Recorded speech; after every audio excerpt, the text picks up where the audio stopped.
আসসালামু আলাইকুম বন্ধুরা, যারা ব্যাচেলার আছো তাদের জন্য স্বাগতম। ব্যাচেলার থাকলে আসলে কি কি করতে হয়? এই যে সকালে দেখাচ্ছিলাম যে লাউ, আরে অর্ধেক রান্না করলাম, অর্ধেক কিন্তু রেখে দিলাম।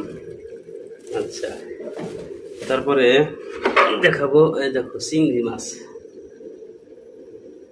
চিংড়ি মাছ কিন্তু আমি আগে ভাজে নিছি, নিয়ে অর্ধেক রাখলাম, অর্ধেক কিন্তু আমি এই যে তরকারির ভিতরে যে দিয়ে দিছি।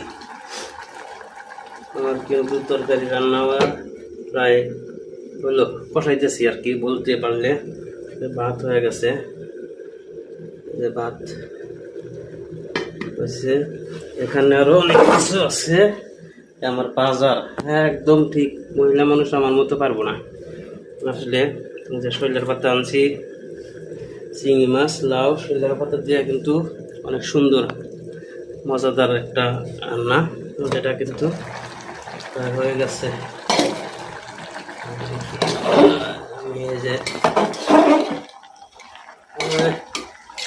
লাউ আর চিংড়ি সমান সমান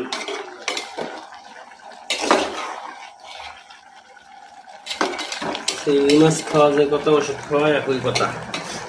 বেশি বেশি চিংড়ি কিন্তু 600 টাকা কেজি। যাই হোক, সবারই দাওয়াত রইল, অবশ্যই